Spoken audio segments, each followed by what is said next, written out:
Yeah, because they've been put together, moved together. Yeah. So the vote will be on amendments 1A and 1B simultaneously, just to make it clear. We'll then move forward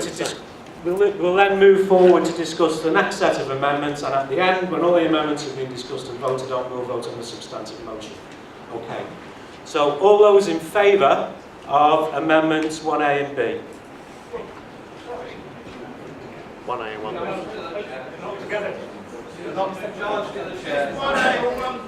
Can you hang on a second, comrades?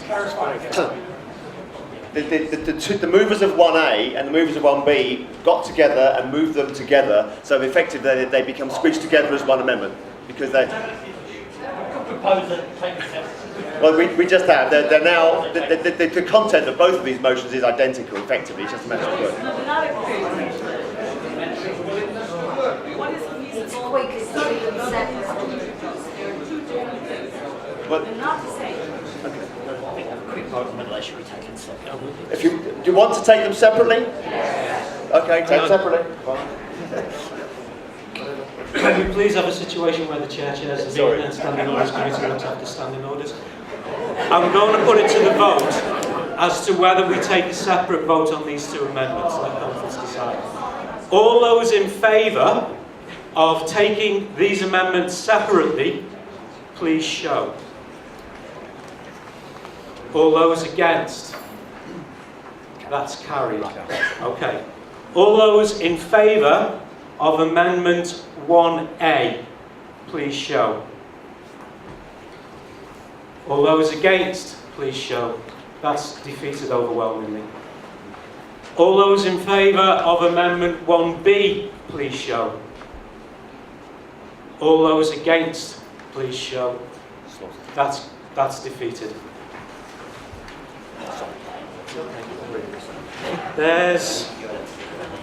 We move now to Amendment 1C from Brighton and Hove. If the mover could hang on a second, there's an extra bit, is there not? Yes, there is. Did you? Right, comrades. There's a little bit, somehow, one sentence missed off. Come on, Brighton. There's one sentence missed off it. It says, where those rights pertain to inalienable natural commons, such as, and especially our genetic code, there should be another bit, and the genetic code of other organisms, regardless of whether or not that genetic material is the result of processes of human technical intervention. So it's basically extending it from humans to other organisms as well, even organisms that we create. Yes? Yes. Okay, yeah. so it's putting other animals in with humans in this clause. So sorry about that. Right, this came out of a quite deep discussion in Brighton of the idea of commons, which is something that's come up from people talking about the indigenous movements. The commons are as a resource for all, not something that you can actually own, not something you could buy or sell or lay claim to. And it was certainly felt that we had to have at least this in there, although they should be. Okay, can I have an indication of speakers from the floor? Because if an indication of speakers from the floor that want to speak against an amendment. Anyone? Or someone that hasn't spoken at all. Speaker from the floor wanted to speak against? No? Right. So I just want to clarify a couple of points on behalf of the Commission. Firstly, on the Brighton and Hove amendment on intellectual property rights, we're not against this. I'm certainly not against it. I think it was felt, and this didn't emerge in the document, that we felt there should be a broader debate about the whole question of intellectual property rights. So, and in a sense what we were suggesting was that you refer back in the same way that Brighton and Hove actually suggested referring back the Norwich motion on welfare, really, for a broader debate. But if you want to pass it, I've noticed it's no big deal. You know, I'm okay with that. On the second Lambeth one, the point 6, to be honest, I think we missed it. I mean, I've got no problem with that. I mean, it could be... We did miss it, I'm afraid. We didn't comment on it, and it's the same really as the other Brighton and Hove amendment, which we accepted, which I think was a very good amendment. Thank you. Are you saying you accept 6 now? I haven't actually consulted with people about this, but is anybody objecting on the Commission to accepting point 6?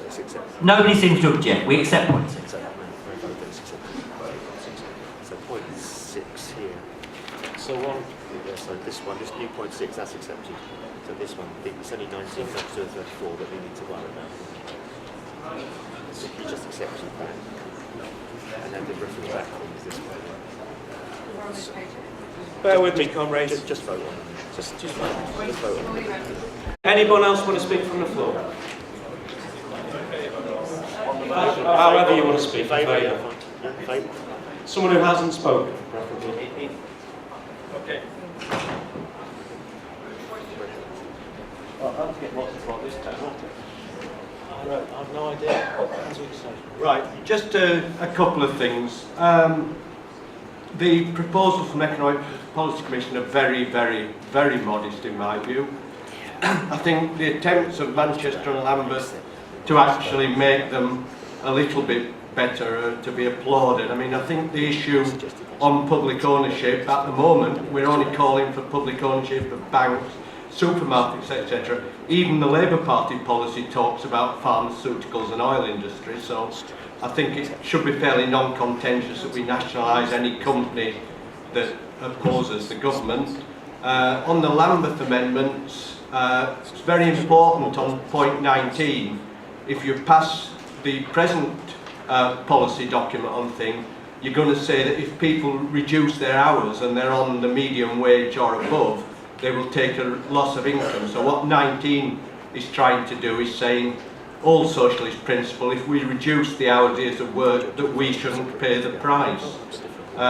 Once again, they're making a good attempt to strengthen the policy. I don't think they're strengthening it enough, but that's another issue. So I suggest we support all the Manchester and Lambeth amendments and attempt at least to move in the direction of a more left-wing policy. Just to answer the comment from the Person Commission, it isn't a debate between those who want to be realistic and those who want to propose a full socialist programme. I think to actually increase the public ownership thing, to increase taxation, to reduce hours without loss of pay are hardly revolutionary positions. So I think, can we at least support these as a starting point to move towards a more left-wing policy?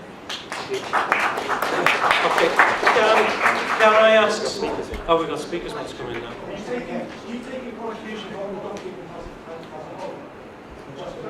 Not yet. Just the amendments at the moment. Okay.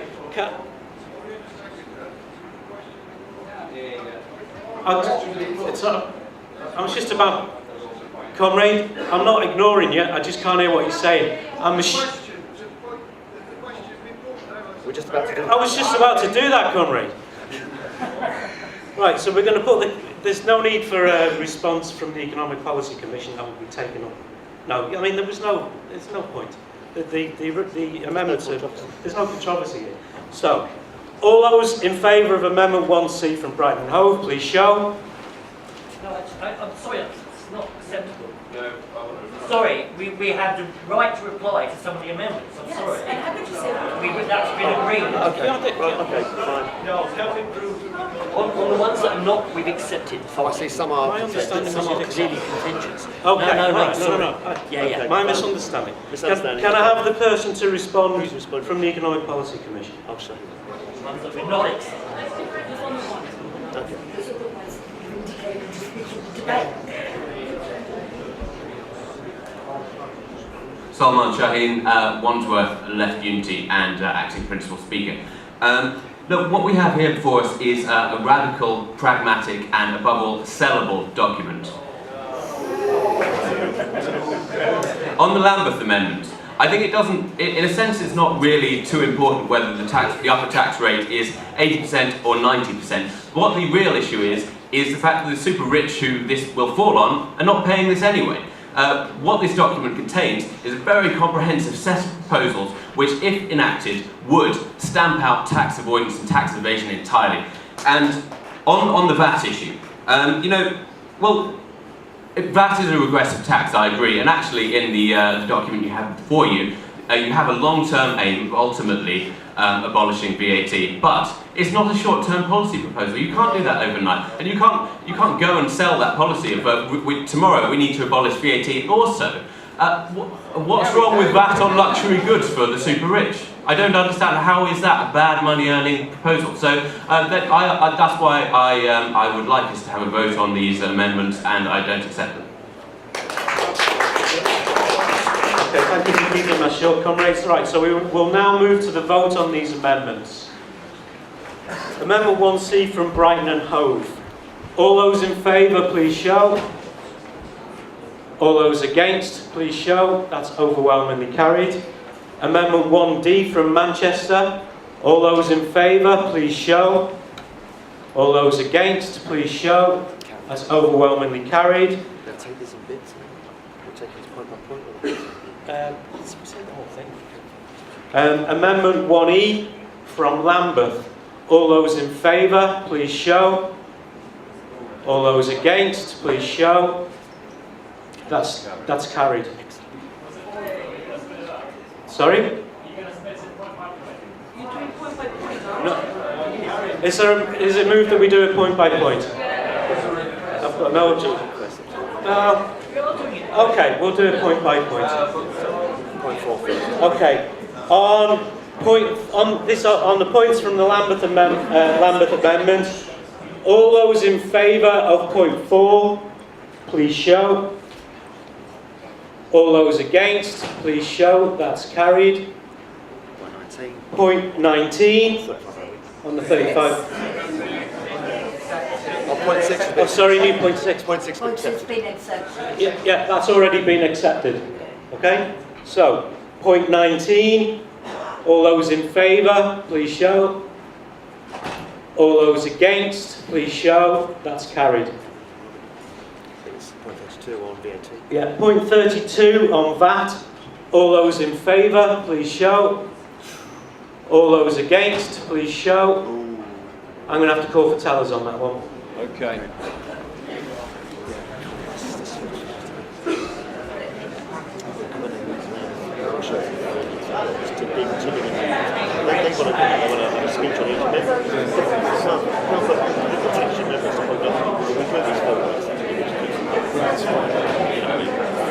There always is the need to clarify about voting in parts of the equipment.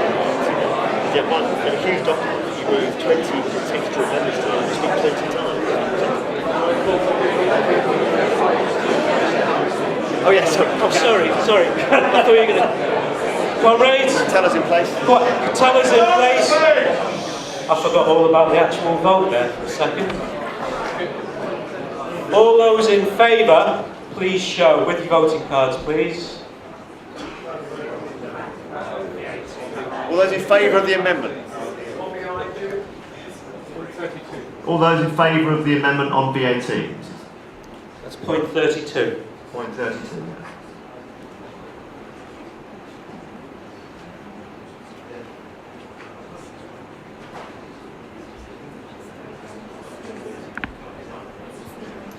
While the tellers are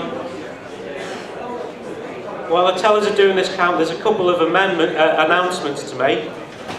In the break, the 15:55 to 16:05 break later on this afternoon, we've been requested to ask if members of the NUT would like to come together downstairs in the restaurant. Well, it's downstairs in the restaurant to me, so. I've been asked to announce downstairs in the restaurant.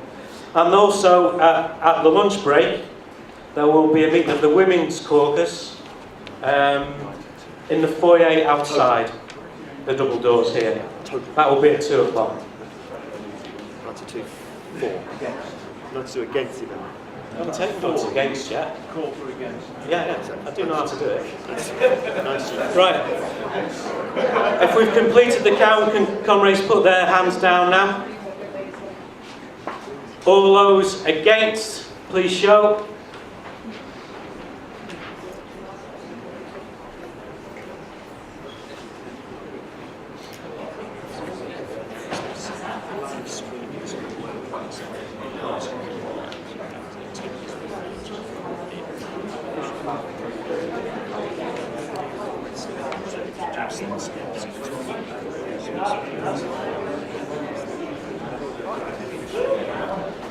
couple more announcements for people while that count's going ahead. I've been asked to inform conference that something is wrong with the live streaming of conference, and that's not going ahead at the moment.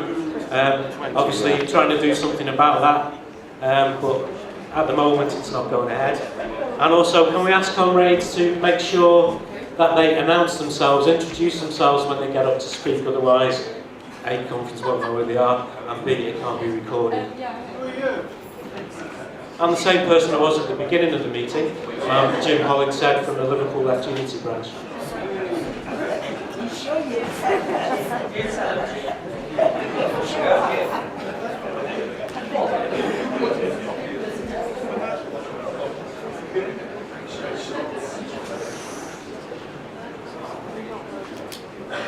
Total?